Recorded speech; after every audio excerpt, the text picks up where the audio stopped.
Hi, I'm Chike Coleman, that's Sanford Hess, and this is Real Reviews Rewind, the show where we look back in time at different movies that have occurred in film. This week, we had a bit of a comedy streak, and that was with two films. One is a straight comedy, the other is a documentary about a comedian.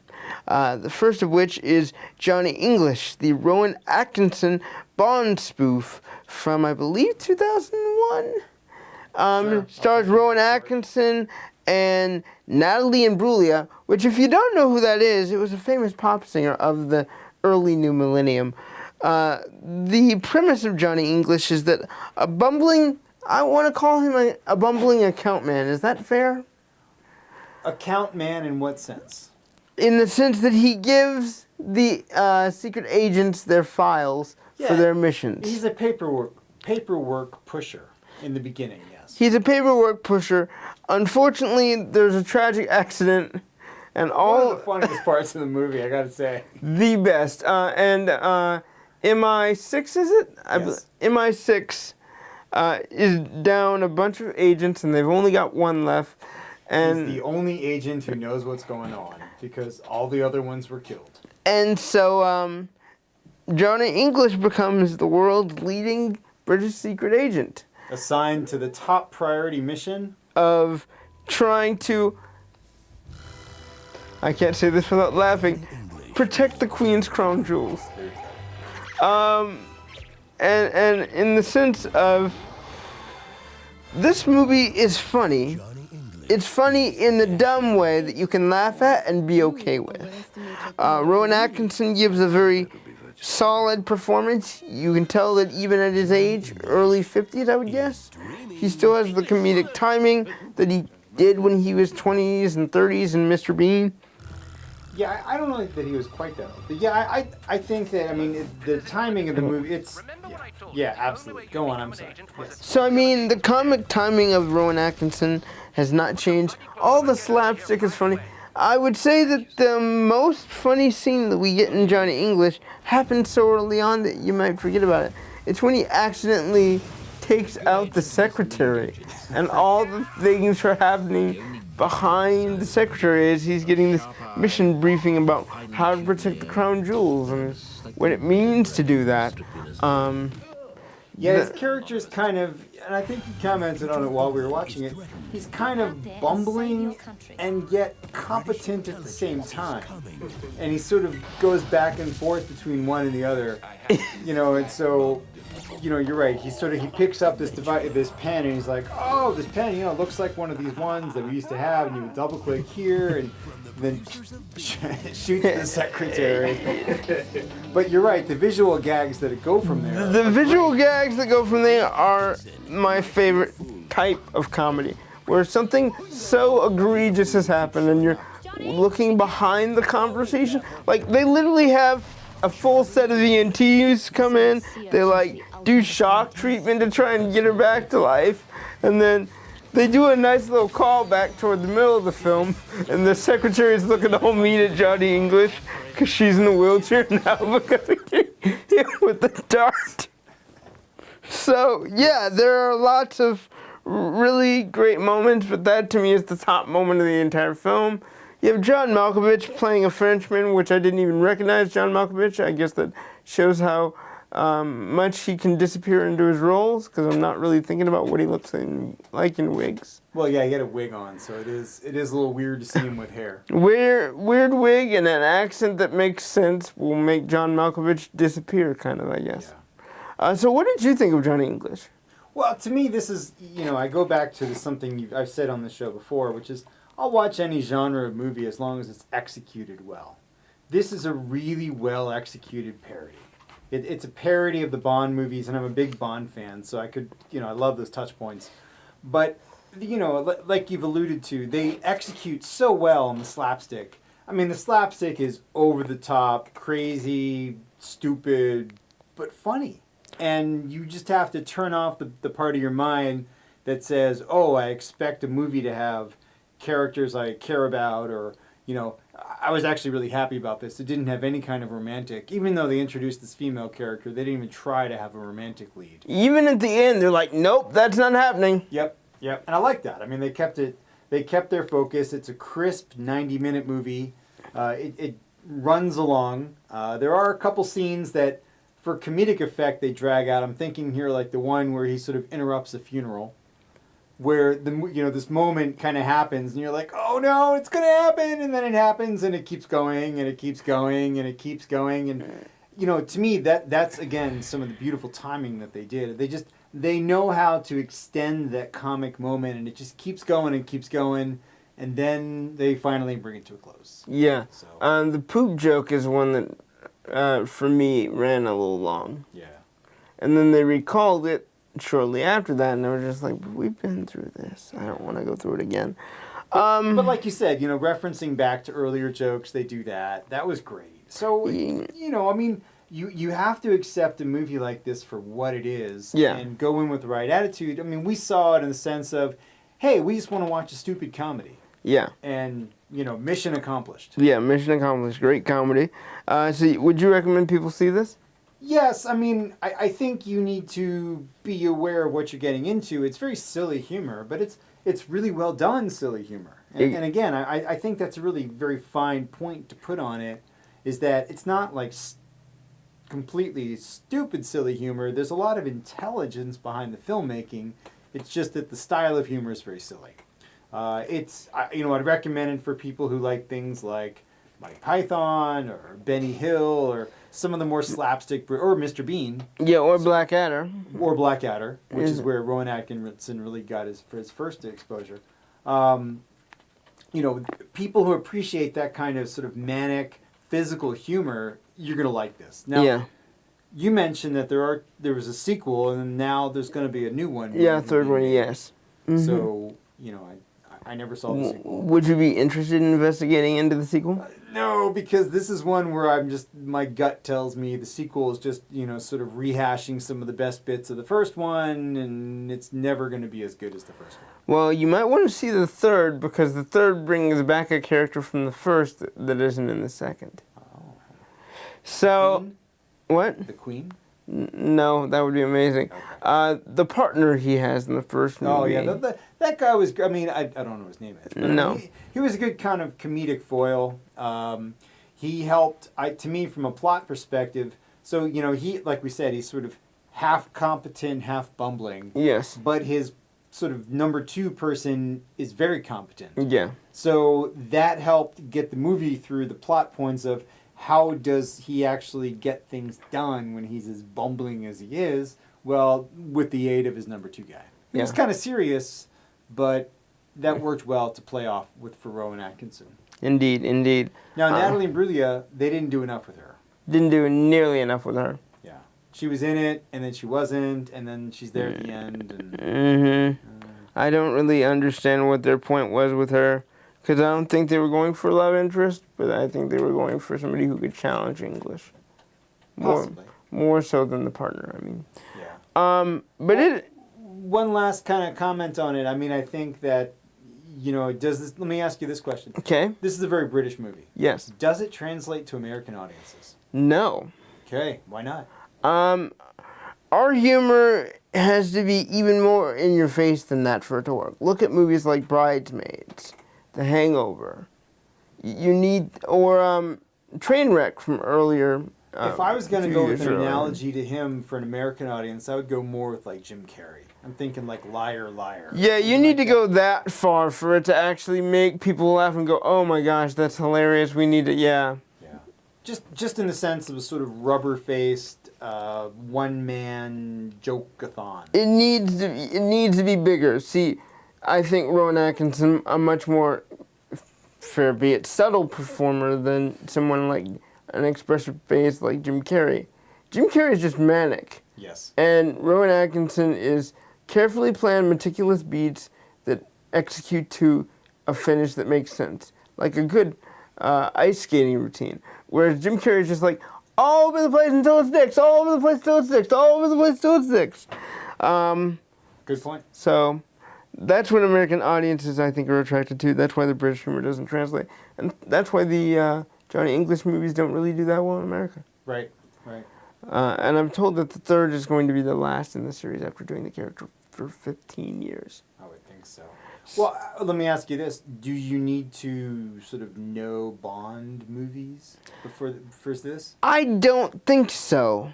If you know what the name James Bond is supposed to represent, that's all you need. Yeah, I think you're right about that. There weren't a lot of like really subtle placements of Bond references anyway. No, not for that particular first film anyway.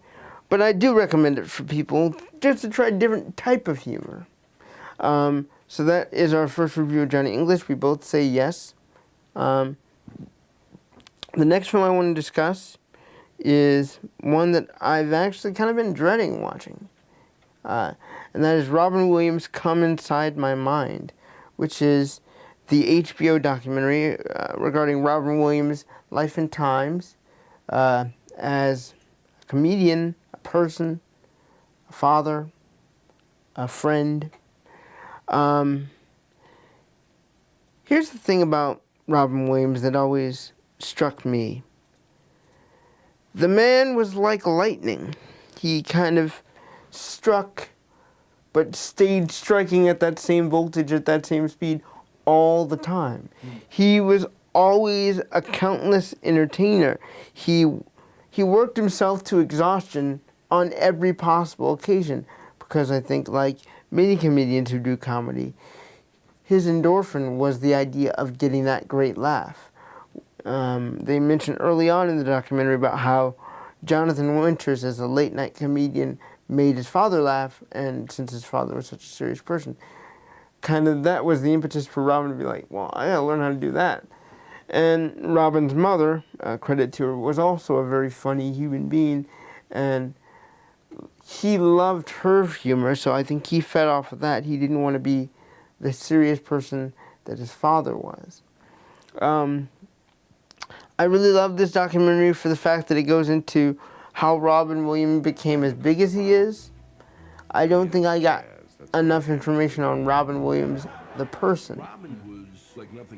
But the bit that I did get was stuff I figured out on my own before I even started watching the documentary. The man was a selfless humanitarian, not only to Army and Navy vets who were doing tours overseas, but to his friends, to his wives. He had multiple wives. He had 3 of them. And to hear the first wife talk about Robin, it seems like every other sentence she mentions his name, she's going to cry. Because she not only thought him as a gifted human being, but as a very lovable and genuine person. This documentary doesn't go deep enough, in my opinion. It doesn't give us insight into the man. It uses most of his stand-up clips as prop rather than push for, okay, this is what made this man tick. I think that's a really good point about this documentary. I mean, one of the upsides of the documentary is that it's a lot of clips of him doing stand-up from different points of his career, including some of the early part of his career, which was, you know, that was interesting to see. But you're right. You don't learn what makes him tick all the way up through the ending, which I thought that they, you know, I don't think that at the end they really gave a good sense of what drove him to commit suicide. There was some discussion of that, but I mean, I don't think that they sort of made a case for his mental attitude. It was more of a sort of weird, sudden twist at the end. Okay, I'm going to be an a-hole right now. Yeah. They botched the ending. Hardcore. Yes. Here's the reason they botched the ending. They botched the ending because they didn't have enough individual family friends giving more anecdotes about who Robin was. They got his half-brother, they got his son, they got his first wife, but that's it. That's all you get for the man as a person. And I think that's their critical misstep. They needed more people that weren't famous, that weren't Billy Crystal or Bobcat Goldthwait, who could tell us about Robin the man. You know who they should have gotten that they didn't get? Will Reeve. Who's that? Christopher Reeve's son. He was godfather to Christopher Reeve's son. Or get his daughter Zelda, who we both should know by now, very much loved her father and adored her father. They even do a commercial together about the newest Zelda game when it came out a few years back. And you could tell the admiration she had for her father. I don't know if that level of resentment that Robin's son speaks about not being around would be present in her, but get Robin the father from the female perspective. I think those are really good points. I mean, the only thing that we sort of learn about him, and this might be a clue on that, is that when he was off stage, he was completely different. He was very quiet and sort of shut down, and as his wife used the phrase, sort of came and recharged. He just needed to be, and there's the other guy who's talking about what he's like on stage and what he's like when he comes off stage and just before he goes on, how he sort of went into a Zen-like trance, he described it, until he went on, and then he sort of, like you used the analogy, like a lightning, he exploded out there. And then as soon as it was over, he sort of shut down again. But you're right. I mean, all we heard was 2 or 3 people say the same thing like that. What they didn't tell us is, well, I mean, obviously he wasn't completely silent. What kind of things did he talk about? What did he like to do? What was he like when he wasn't on stage? Because, what challenged and what motivated him off stage? Right. So the only other thing, and I don't usually do this in movies, but I did it with this one. Okay. There was a scene we got to where as soon as I heard it, I rewound it so I could hear it again. Okay. It involves the fact that on a very specific night in 1982, Robin goes to the Chateau Marmont and he finds John Belushi. He's not dead. He's not completely OD'd. He's just out of it, high as a kite. Right. And then he's since John is out and De Niro is partying with people, I need to go home because that's where I need to be. And then the next week or so on the next day on the Morgan Mindy set, finds out that, John Belushi OD'd. And that scared him, Robin, off drugs. For a while, anyway. Right, for a while. I mean, I think, and that is a theme of the movie, is his ongoing addiction in later years just with alcohol. Yeah. They cover it, but at the same time... They gloss it, really? Yeah, I mean, his son even talked about it a little bit, but again, they kind of defaulted to showing some of his stand-up where he's talking in his stand-up about being an addict. But that was what they played much more than having people talk about him. What'd you think of the technique of having him do some of the voiceover in the documentary? Okay, I'm going to crap on this movie again. The voiceover was messy. Yeah. You had one weird thing where he's like sitting in a blue shirt, right, clearly about to give an interview. I don't know whether it's for this documentary or whether it's something separate. I don't think it was for this documentary. I'm completely confused. But the voiceover really didn't help me know the man. If they were going to do a voiceover like they did in the Tupac documentary and in many other documentaries where it's all in that person's voice, then use all of that person's voice. They're going to be able to tell you the story better than anyone else can for what they choose to reveal.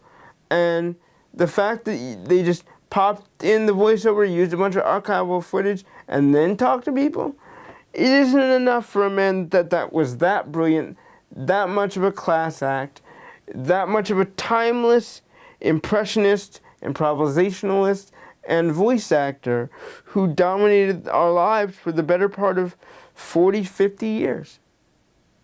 Well, I'm gonna crap on the movie a little bit as well. So, when they did show the footage, the archival footage, I felt like it was disjointed. And honestly, my favorite footage that they used was the Mork and Mindy outtakes. Of all the parts of the movie, that was probably the part I enjoyed the most, was just you felt like you were actually seeing a little bit of the real raw human being because it was the outtakes. you know, and sort of his sense of humor coming through.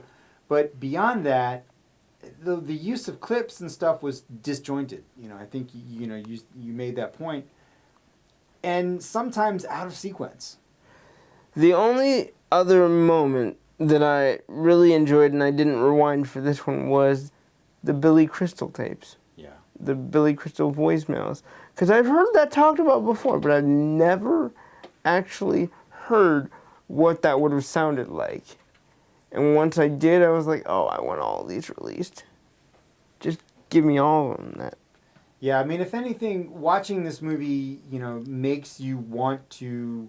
It honestly made me want to go back and start watching Mork and Mindy again, which I watched when I was a kid. Oh. And I had really fond memories of, like, you know, seeing the intro scene and the closing scene. That I remember that show really well, and I remember, you know, I also remember this sort of blazing path that he took through through that time, where he went from 0 to on the cover of everything. And I think I was probably like 10 at the time, so I was smack in the middle, right, perfect for that age. But again, you know, and then from there, when they cover his film career, same thing. It was such a haphazard smattering of pieces of his film work. It made me want to go back and say, you know, watch The Fisher King or watch Garp, which some movies that I haven't seen in a long time, where I just remember him giving these amazing dramatic performances, you know, and yet how you know, they also did not really get into where did that part of his character come from. You know, that depth that he had in so many of those movies. A lot of his movies were not comedies. I want to go back and look at every dramatic performance he's ever put in, whether he's supporting or lead. Because I look at, you know, what he did in that one scene they show of Awakenings. I've never seen Awakenings. Yeah. But it's a great, powerful scene. Yeah. You know, I've watched him in Bicentennial Man, a movie that a lot of people hate, but I kind of love for its ability to be endearing. Or even that kitchen fight in Mrs. Doubtfire that they have when they first say, you know, it's done. I want a divorce. Right. All brilliant moments from a man of many multifaceted talents that, in my mind, couldn't be eclipsed in the 2 hours that documentary was, and wouldn't be eclipsed in the 5 hours if another documentary was made about the same man. Right. Because he had just so much immense talent. He was even better than the last TV series he did. That's why I didn't touch it. Because in my brain I thought, even though he may like the cast, he does not want to be there. And even his Mork and Mindy co-star, who guest starred on that, said, I saw a different Robin. Well, I mean, they do, you know, we're not giving much away here because this is all sort of history. They do allude to the fact that even during that final TV series, he was suffering from the onset of Parkinson's. But they later called it dementia. It wasn't both. Yeah, they implied, or at least several people kind of implied, and Bobcat Goldthwait, I think, was the most direct about it, that what led him to commit suicide, and it wasn't even necessarily, say, depression over having Parkinson, it was dementia, or I think he described it as something like, you know, his brain was sending him bad information. Yeah. So do you think that is sort of an explanation for why he committed suicide? I'm not Robin Williams' friend. I've never known the man. What I will say is this. If you have a gift for long enough, and that gift starts to go away, if you're doing such a good job for so long, that purpose for which you have fought for your entire life, and that magic and that ability to fire on all cylinders like he was doing was gone, I would pretty much be like, okay, I don't know what to do. I am so lost. I felt like that when I've lost people that I've cared about. Right. So I can't imagine if you try and quantify that millions and billions of times, if your brain is used to firing on all levels and then suddenly it spurs and starts and spurs and starts, what that would do to my mental state. I'm not calling it depression. I want to make that very clear. I'm not calling this a depression. I'm calling it one of the most human but rude awakenings of life humanly possible that is out of your control. Okay. And that would drive me as a person mad. Do I think it led to his suicide? No. Do I think it was a contributing factor in how he perceived the world or himself? Absolutely. So you raise an excellent point. To me, the documentary is called "Come Inside My Mind," and the beginning of the doc shows a couple of pieces. One is from the inside the actor's studio, and another one is when he was on stage. And in both of them, he's sort of alluding to the way his mind works. And in the beginning, and especially in the actor's studio bit, I mean, you get a sense of how quickly his mind is working, and he even makes a joke about that because his mind and his mouth are working so quickly that he sort of alludes to, I have to slow down so that you can follow me. So I think that's a really excellent point, is that the movie introduces us to this idea that his brain works in a completely different level. Now, they kind of drop that point for the middle part of the movie. And they drop it for the rest of the film after they make it. But at the end, I mean, I think that's a really excellent point, is, you know, here he's grappling with the loss of those skills, which, what a change in his mental, ability to interact with the world.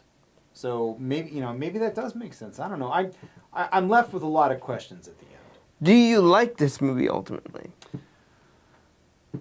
I think for all the reasons you've expressed, I don't really say it's a good documentary, but if there are people out there, say, who only know Robin Williams from movies or have never seen his stand-up, now I would say first thing I would do is rent one of his stand-up specials instead. There needs to be a Blu-ray box set of every special he's done. Yeah, I mean, some of the stuff he did was just amazing. I watched it in very different parts of my life. I had some of those records for a time. Go watch Mork and Mindy. There's lots of ways to get your Robin Williams fix. Although this movie does kind of give you bits of his early career that you wouldn't get anywhere else. That you would, and I thought some of the the comments by the other comedians who were there when he was coming along, like David Letterman and people like that, who say, hey, look, he was on a completely different level than us. David Letterman's was the best though, and the most humanizing of Robin the person, I think. What about you? Would you recommend this movie? I'm going to passively recommend this movie only for people who don't really know the full sheer brilliance of Robin Williams as a human being and as an actor and as a person. But for everyone else who is keyed into the brilliance of who he was as a person, in terms of comedy and entertainment, skip it. Watch one of his works instead. That's a better way to honor him. There you go. Recommended dramatic movie with Robin Williams? I'm going to have to go with The Final Cut. Which one is that? I'm not sure I've seen that. That's starring Jim Caviezel and Robin Williams, and it involves implanted memories. I don't know that I've seen it. I've seen it. An upcoming film. I've seen it multiple times. We can discuss whether that will be on our roster. Okay. There are several other Robin Williams movies that I have not seen.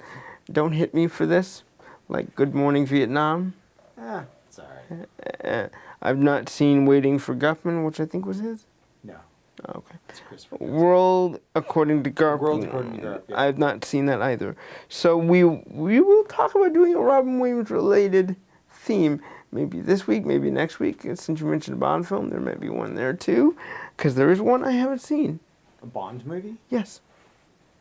I hope it's one of the earlier ones. Don't say one of the more recent ones. It is one of the more recent ones. Okay. We'll talk about it. We'll talk about it off the air. Until next time, we will see you guys next week. Bye, guys.